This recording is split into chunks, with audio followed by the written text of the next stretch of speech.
All right. We are still in the flashback. We're on Elbath. No, we're not on Elbath, but we are still in the flashback.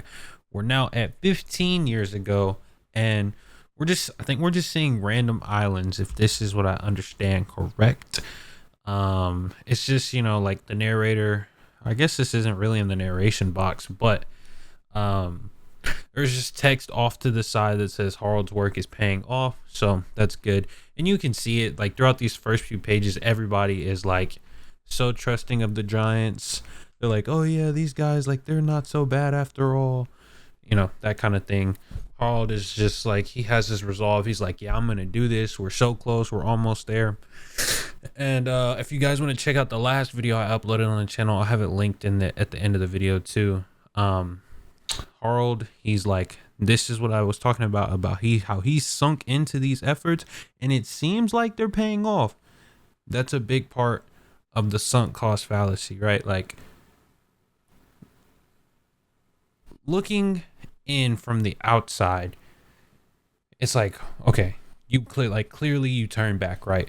But he's being manipulated, one, but two, he's put in so much effort, energy, time, right, that any step feels like, I was gonna say a giant step, but any step literally feels like a planet. Like, it feels like landing on the moon, right? So but it's starting to be rewarding at this point, right? So he's gonna dig his heels in even more. And he's talking to Saul, and we get a flashback. It's weird. We were at this point at the end of the last chapter, and then Oda decided to skip over it so he could do a flashback into it. So I'm not really sure. I like the storytelling, honestly. Like, he went ahead of it to show like how well things are working for Harold, and like another thing that was driving him, right? Like, another bit to the sunk cost. Like, I kind of hinted at it in the last video, and I think in the discussion I did for the last chapter, because I had read over the leaks, but you could kind of tell where this was going with Ida. I don't know, is it Ida or Ida? Let me know in the comments. But you could tell where it was going, right? Like, she was sick, and I think for me, her death flag was the fact that it isn't confirmed, but I think Mosa is Shirahoshi. So with like that headcanon confirmation, I'm like, okay, Ida dies here, right? And that's another piece to the sunken cost for Harold, is like, okay, Rox is dead, Ida's dead, right? If you want to count Estrid, like, she died while he was off, right? Then I forgot what exactly he thought happened to Loki. That was reconciled a little bit, but Harold's had a lot on his plate. He's lost a lot, right? And for Oda to kind of jump forward to show, okay, like, it seems like things are paying off, even though it's costs, all of this, most recently Ida. I understand the storytelling. Like, I think I would have preferred to have just like gone in order. Like, we ended the last chapter with Ida sick in bed. To go to her death page, like, what is this, 1, 2, 3 3 pages into the chapter? I don't know. I think Oda, like I said, I get it, but I also think he could have just told it from where he started the flashback in this chapter. But we get a nice little conversation, talking about, this is just how people who are together are, their love, right? They're just a little bit of reminiscing, little bit of like appreciation being shown, and then we get a classic, haha, this is great, reaches hands out and dies. Like, I'm sorry, her dying isn't funny, it's just the Is it a cliche? Like, would you call this a cliche?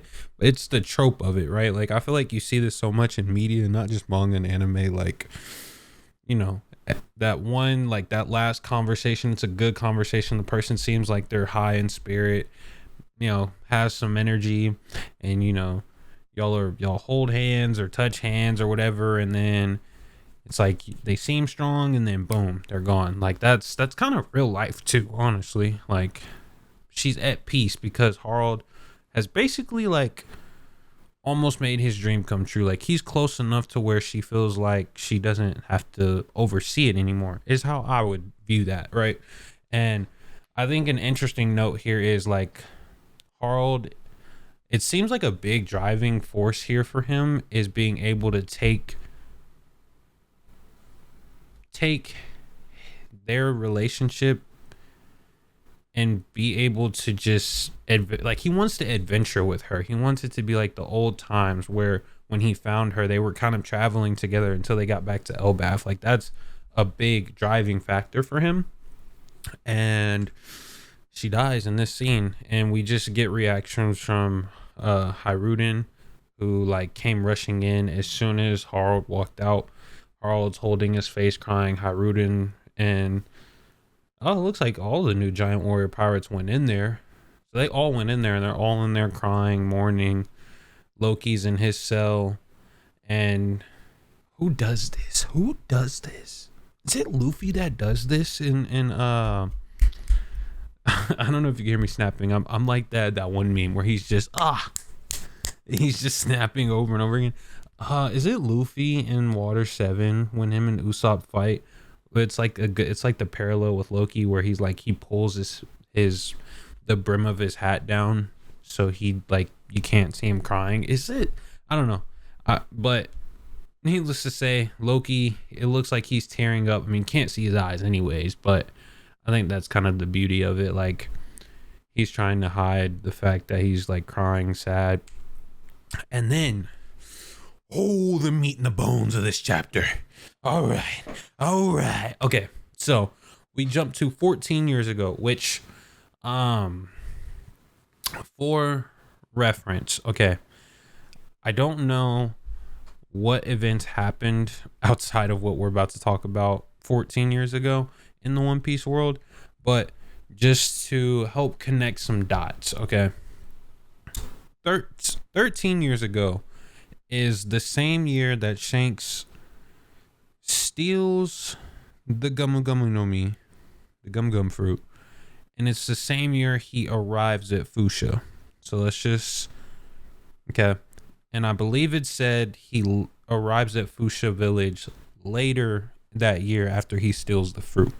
Just want to lay that out there. And then 12 years ago is when Luffy eats the fruit and Shanks and his crew leave the East Blue and go back to the Grand Line. I think that's when he eats the fruit and leaves Fuchsia. I don't know if that's when they go back to the Grand Line though. I'm pretty sure it is. So there's that. I wanted to lay that out there because I'm going to theorize here in a little bit after we kind of discuss the overarching view of this here. All right. So we get 14 years ago and we get a promotion of two of our devoted blades from the last chapter are up for promotion. Shanks is first in line, probably because he's an actual celestial dragon. The Garland blood, I'm pretty sure Garling is the captain or commander, however you want to call it, of the God's Knight at this time.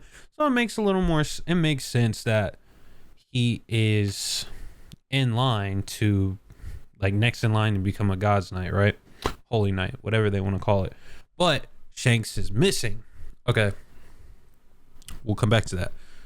Since Shanks is missing, Harold is their next choice now that the opportunity has fallen through Shanks's hands. And Harold, he's, like I mentioned in the last discussion, he's chomping at the bit. He's like, yes.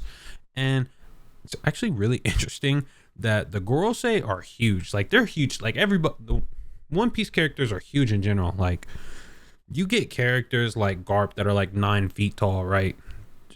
Unheard of in the real world. The Gorosei are huge people. I don't know their measurements off the top of my head, but needless to say, like they're not like Luffy Zoro size, right? They are huge, just like everybody else. I think they might be bigger, pause, than your regular person in the One Piece world. Let me put it that way. Your regular, like, not no name character. And even they barely go up to Harald's ankle, bro. Like, that's insane, bro. Harald is a huge dude. But back to the point. They were basically like, congrats. The Great One has trusted you. Emu, you're his now, buddy. That butt is Emu's. All right, let me stop. All right. Harald's basically like, well, to be honest, like when Elbaf joins the world government, I was gonna like relinquish the throne, right? Boom, boom, pow. And Emu is just, I think, is this okay? So in the panel at the top, it doesn't look like Emu's on the throne yet, but you know, in the next panel that you see the empty throne, Emu's there. And then Emu's there for the rest of it. But Emu's like, yep, that's for me to decide, big dog. So what you're going to do is you're going to listen to this whole spiel I got for you. And Harald, as I'm pretty sure everybody's reaction is, or has been, I say everybody, I mean Cobra had the same reaction. Is like, why is there someone on the empty throne? Like, what? That's not right. There's something wrong with that. Emu's like, yeah, bro, I've been watching you. And he's like, come here.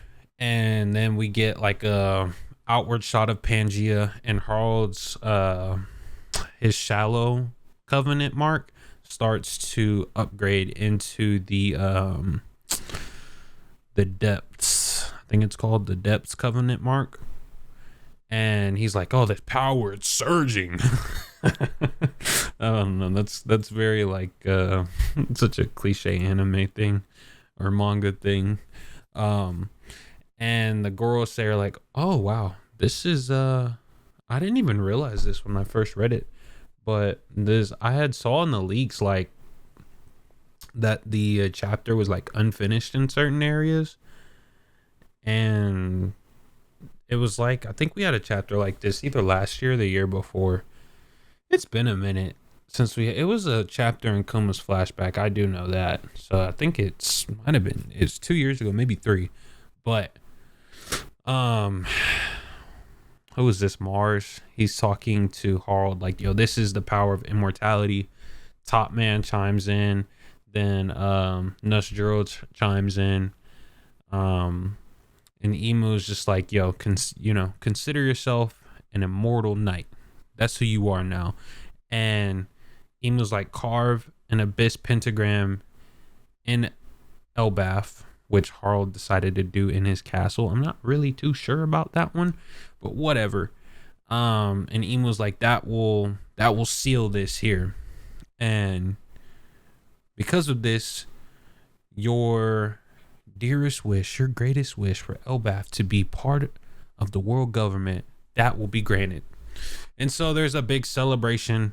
Harald thinks things are cakes, cookies, and ice cream. And we transition to the Ost, I don't know how you say it, Ost Castle. And we get Harald going, huh? And he's like, could you repeat that, Great Emu? Which is kind of crazy. I don't know. Are they talking telepathically? I think they are. I assumed Din Mushi because in the last chapter, Garling said, keep one on you. But it makes sense that this is telepathy. Huh. Anyways, Emu's like, yeah, so what you're gonna do, bud, is you're going to mobilize your entire country and you're gonna make a fat army for us. And basically what's gonna happen is the giant warrior fleet will stand alongside the Marines and serve the world. And Harald is just like losing it. He's like, whoa, that's not what the purpose of all this was. We were supposed to be free from violence. And I'll encourage anybody who wants to fight to enlist in the Marines, and I guess this is kind of the clue that it's telepathy, because one, if you really think about it, you don't want to run the risk of Emu being heard on Din Din Mushi, but also, the guards outside the room, they're like, who is he? Who is bro in there talking to? Like, bro, what he got going home? And we cut back, and bro, now that I'm looking at this is actually interesting. This panel, it's like a giant emu eye above Harold, but then in it there are like two eyes that would look like, regular eyes, like regular emu eyes. And he's like, yeah. So you said you were gonna do whatever it cost to atone for Elbaf's history, even if it meant becoming a slave.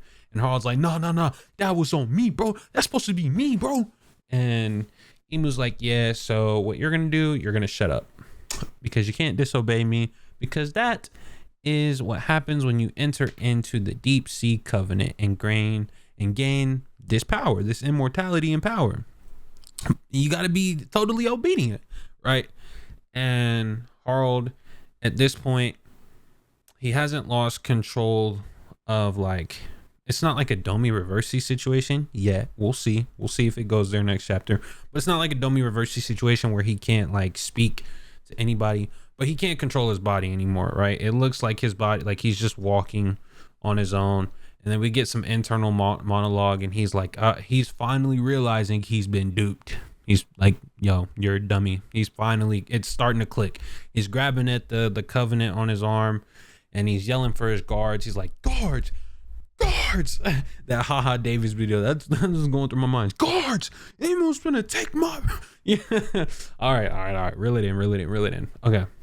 And then they're like, yo, what's going on, big dog? And he's asking them to chain him and then summon Elder Jarl and his kids, Loki and Hyrudin. And they're like, yo, Hyrudin is out at sea, big dog, and Loki, we locked that man up for what he did last chapter. And he's thinking to himself, like, I don't know how long I can hold out. And he's just like, yo, please release Loki, get them here now. And they release Loki, and he's like, huh? Because they're like, you're free to go, bro. And he's like, what? I think he was sleeping. I don't know. He might have been. But they're like, head to the castle. And this message is just being relayed to everybody. We don't see it being relayed to Hyrudin, but I figure we might get that next chapter. I don't know. But we conclude this chapter by ending up at the castle with the portrait of Harold. That is like the one that I think we saw way back when he was kind of introduced, as horns were gone. And it just says, the day of the castle massacre, when Elbaf's most beloved king, Harald the Benevolent, lost his life. And the text before that is just like, and so we return here. And I've just got to say, what a flashback, right? We're still in the flashback, yes, but we're finally at the start of it, right? And, these events we'll see. I mean, even God Valley itself, I think, was 4 chapters, maybe.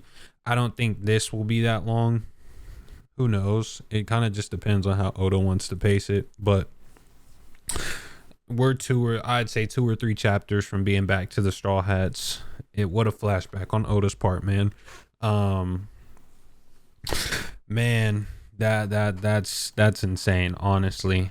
Like, I think the biggest thing here is Harold being promoted to a Holy Knight. If I can pull the page up and stop acting like an idiot. Dude, the panel where Shanks is missing 14 years ago, we don't even get any art outside of Pangea Castle right there, but I know, like, when the last chapter came out, I say we, a lot of people I talk One Piece with, and just stuff I saw online was people wondering, okay, like, we're getting kind of close to the time where Shanks and Luffy meet, right?